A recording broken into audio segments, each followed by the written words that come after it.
हड़प्पा सभ्यता के बारे में तो हम सबने सुना है, लेकिन क्या कभी सोचा है कि उस महान सभ्यता के पतन के बाद क्या हुआ?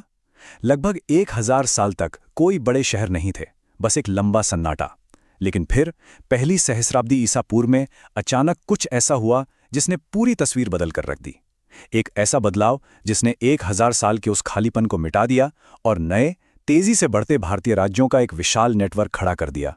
इसे ही दूसरा शहरीकरण यानी सेकंड अर्बनाइजेशन कहा जाता है। आज के इस एक्सप्लेनर में हम इसी रोमांचक बदलाव की गहराई में उतरने वाले हैं। इस पूरी कहानी को हम कुछ अहम हिस्सों में बांटकर समझेंगे। शून्यता और शुरुआत, क्षेत्र और रक्षा, विकास के इंजन, शासक और सभाएं, समाज का संगठन और आखिर में पूरे उपमहाद्वीप का जुड़ाव। तो चलिए बिना किसी देरी के शुरू करते हैं। हमारा पहला पड़ाव है शून्यता और शुरुआत। 1000 साल के उस खालीपन के बाद अचानक से शहरी जीवन की वापसी कैसे हुई? दूसरी सहस्राब्दी ईसा पूर्व की शुरुआत में हड़प्पा के वो शानदार, सुनियोजित शहर बिल्कुल गायब हो गए थे। लोग वापस गांव वाली जिंदगी में लौट चुके थे। लेकिन फिर पहली सहस्राब्दी ईसा पूर्व में मुख्य रूप से उपजाऊ गंगा के मैदानों में एक नई हलचल शुरू हुई। ये कोई मनगढ़ंत कहानी नहीं है।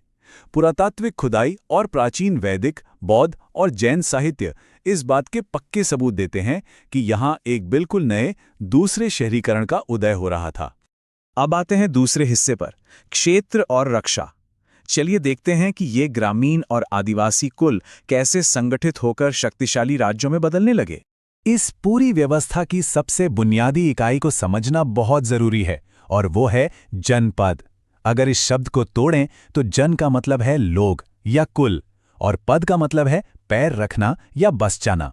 यानी जब किसी खास कुल ने किसी इलाके को अपना घर बना लिया और उसे एक राजा के नेतृत्व में संगठित किया, तो वो जगह जनपद कहलाई। यहीं से असल में एक क्षेत्रीय पहचान की नींव पड़ी थी। और मजेदार बात तो यह है कि समय के साथ ये छोटे छोटे जनपद आपस में मिलकर और भी विशाल और ताकतवर होते गए। 8वीं या 7वीं सदी ईसा पूर्व तक आते आते इनमें से 16 प्रमुख महाजनपद बन चुके थे। अगर हम थोड़ा ध्यान दें तो इनमें से ज्यादातर उपजाऊ गंगा के मैदानों में बसे थे, और इसका कारण बहुत साफ था।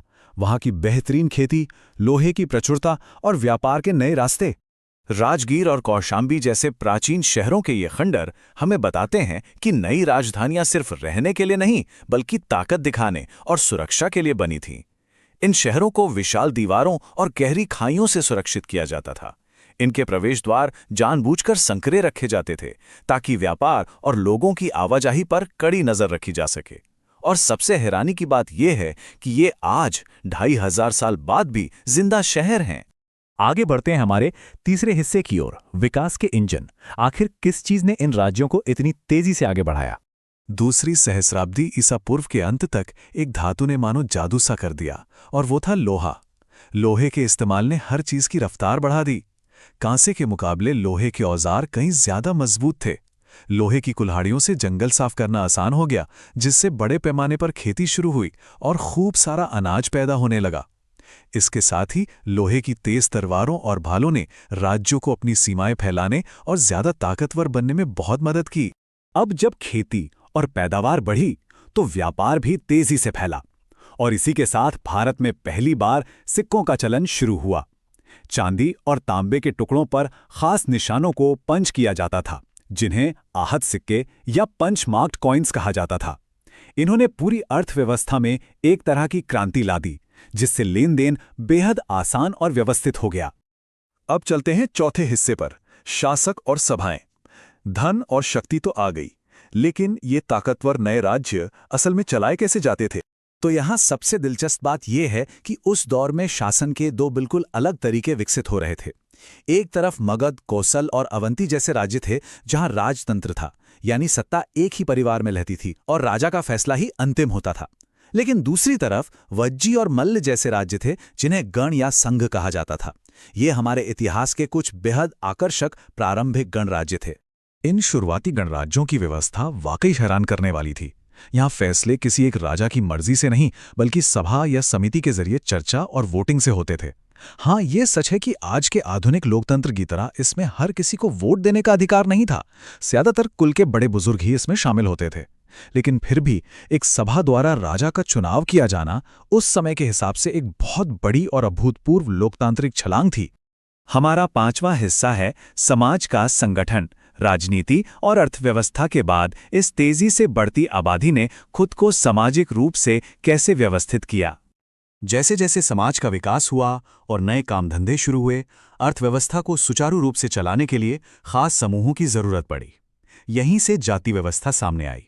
जातियां असल में व्यवसाय पर आधारित समुदाय थे, जैसे लोहार, जुलाहे वगैरह।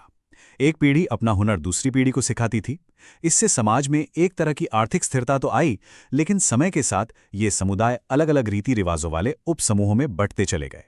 इसी दौरान वैदिक ग्रंथों से एक और व्यापक वर्गीकरण सामने आया, जिसे हम वर्ण व्यवस्था कहते हैं। समाज को मुख्य रूप से 4 भूमिकाओं में बांटा गया। ब्राह्मण, जिनका काम ज्ञान और अनुष्ठान था। क्षत्रिय, जो युद्ध और रक्षा की जिम्मेदारी संभालते थे। वैश्य, जो व्यापार और खेती के जरिए अर्थव्यवस्था चलाते थे। और शूद्र, जो कारीगर और श्रमिक के रूप में समाज का सहयोग करते थे। ये जानना बहुत जरूरी है कि शुरुआती दौर में ये व्यवस्था काफी लचीली थी। संकट के समय कोई भी अपना पेशा बदल सकता था, लेकिन इतिहास हमें निष्पक्ष रूप से दिखाता है कि समय बीतने के साथ ये प्रणाली बेहद कठोर हो गई। इस कठोरता ने एक ऐसा पदानुक्रम खड़ा कर दिया जिसने समाज में गहरी असमानताओं और भेदभाव को स्थायी रूप दे दिया। और अब हमारा छठा और आखिरी हिस्सा, उपमहाद्वीप का जुड़ाव। चलिए देखते हैं कि कैसे महाजनपदों के बाहर पूरा भारत एक विशाल नेटवर्क में बंध रहा था। इस पूरे उपमहाद्वीप को मुख्य रूप से 2 बड़े महामार्गों ने आपस में जोड़ दिया। पहला उत्तरापथ, जो उत्तर पश्चिम से शुरू होकर सीधा पूर्वी भारत और गंगा के मैदानों तक जाता था, और दूसरा दक्षिणापथ, जो उत्तर से निकलकर विंध्य पर्वतों को पार करते हुए सुदूर दक्षिण तक पहुंचता था। इन्हीं रास्तों से व्यापारियों, भिक्षुओं और नए नए विचारों का खूब आदान प्रदान हुआ।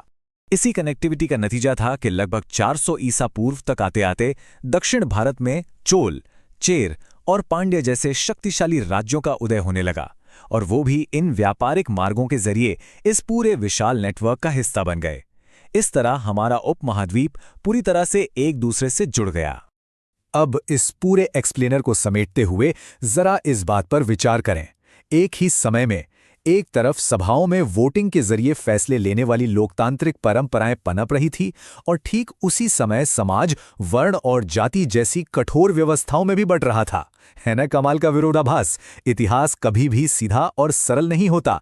ये हमेशा ऐसी ही जटिलताओं और अंतर्विरोधों से भरा होता है। उम्मीद है कि प्राचीन भारत के निर्माण की इस कहानी ने इतिहास को और गहराई से जानने की उत्सुकता जगाई होगी। हमारे साथ जुड़ने के लिए धन्यवाद। If you enjoyed this, make sure to like and share. And please subscribe to Learners Junction for more content.